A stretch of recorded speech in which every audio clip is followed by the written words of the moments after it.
welcome to Fight News Now. I'm John Pollock, along with John Ramdeen and Robin Black. It is a relatively quiet week. Let's be honest, guys. We are going into next weekend where it will pick up significantly. You guys are going to be in Montreal for TKO next Friday night, followed by the tough Latin America finale in Mexico City on Saturday. Plenty to talk about at that point. But looking ahead to UFC 206, Michael Bisping, I feel that Toronto fans and just fight fans in general that are just praying this Toronto card picks up in stature, I think, are just clinging to this story because Michael Bisping was asked about a fight with George St. Pierre. He said, I verbally agreed to it. Dana White has shot this down. He said, this fight is not happening in Toronto. It seems that any discussion of George St. Pierre, Dana White and the UFC want to squash because I don't think they want to raise expectations that they don't feel as of now they can deliver upon. Is it time to shut the door on George St. Pierre? Is there any optimism that a last-minute deal can be reached for George St. Pierre to fight on this card that is rapidly approaching? I mean, of course, there still can be, as long as the UFC decides, hey, you know what, George wants $10 million. That's the only way, or whatever that magic number is. That's the number being thrown out. If you want to, help build this card, if you want to, put it on the level of UFC 205 or UFC 207. You have to get George St. Pierre on this card. Robin and I were having this discussion, and I think one of the reasons why fans are talking about boycotting is because they haven't had a card in Toronto in quite some time. So when the UFC announces it, all the fans, all the mixed martial arts fans, all the UFC fans are super excited because, hey, look what they just announced for UFC 205. It's a loaded fight card. Then they have Ronda Rousey coming back at UFC 207. The rematch between Cain Velasquez and Fabrizio Verdum. Dominic Cruz defending his title. And then UFC 206 happens, and yes, you have a sensational main event between DC and Anthony Rumble Johnson. For the hardcore fans, they've got Doo Ho Choi and Cub Swanson, but you're missing that marquee fight, that superstar on the card, and I think that's what the fans were looking for. And if George isn't a part of the plans, I think the fans are just wanting somebody on the level of George St. Pierre. That is a Michael Bisping. That is a Nick Diaz. There are a few fighters on the UFC's roster, I think, that will get the fans excited if they include them on this card. I just don't think it's going to happen. I would like to propose a fight. Okay, yes, what is that? It's just gathering a bunch of stuff that you said, because as Pollock said, there's not a lot going on, so let's speculate. Yeah. It's fun. Of course. I'm just going to take a couple of things you said and put them together. Nick Diaz versus Michael Bisping. Awesome. I mean, people would be like, oh my God, it's the end of the world. First, there was no George St. Pierre, and now this guy hasn't won a fight in X amount of time, and he was suspended. So just make it not for a title. You laugh make it at not that. for a title. I just don't see it being realistic. No, why not? Nick Diaz, this is a guy that has been very selective with the fights he wants. He wants big fights. Names. This is a big fight. Is Michael Bisping not a big fight? That's You're fighting for the fight. middleweight championship of the world against one of the best trash talkers in the game who will sell the hell out of this fight. This guy also has outstanding issues still with the Nevada Athletic Pay your Commission. fines. Get the UFC to pay his fines. Hey man, if he's down for it, sure. Sure. Now, But as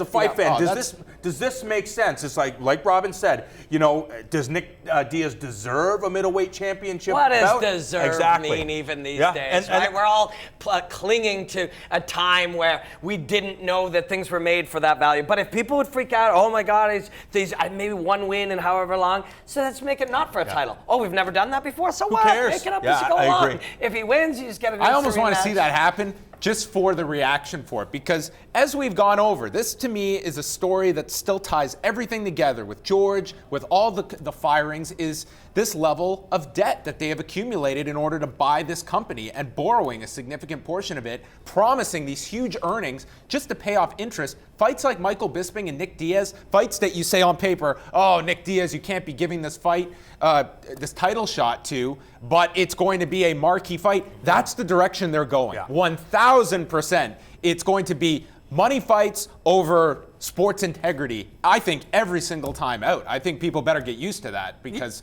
that's going to be the direction they have to go. So when you look at that and you look at the way the UFC 206 card is shaped up right now, and yet, of course, it doesn't seem complete because we know that Jordan Meehan is supposed to be making his mixed martial arts return. We know Mitch Gagnon possibly has a fight. So there are a number of fights that still have to be added.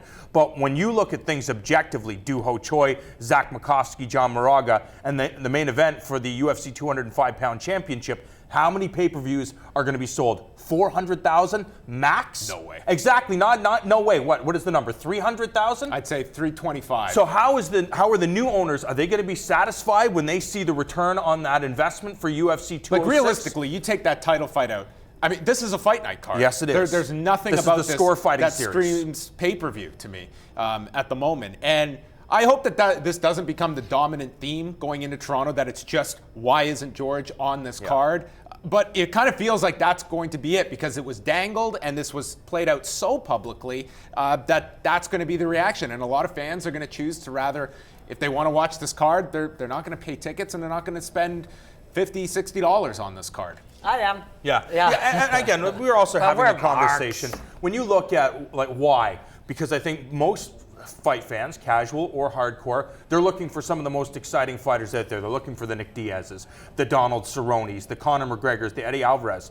Well, you have Anthony Rumble Johnson in the main event. When you look at the prototypical fighter that is not going to bore the casual fans, forget about this ground game nonsense. We don't want to see any wrestling. We don't want to see any clinching. We want to see people get knocked out. That is exactly what Rumble Johnson does to people. So, and then on top of that, you have a matchup like John Makdessi versus Lando Venata. Lando Venata just made his UFC debut not that long ago against Tony Ferguson, who's going to be in the main event against RDA. Look how good Lando Venata looked against Ferguson. Now he's fighting John Makdessi. You have John Moraga on the card. You have Zach Makovsky. You have a lot of fights on this card. I'm sold. That when the fight fans leave the Air Canada Center, they'll be like, yeah, George St. Pierre wasn't on this card, but man, was it a great night of mixed martial arts. On 5 Rounds Today, this week, we were talking about if your life is so good, you live in such luxury like we live in, that even in a time where there's a million things you could protest, the thing you're going to get behind is boycott a fighting event at an arena. I mean, there's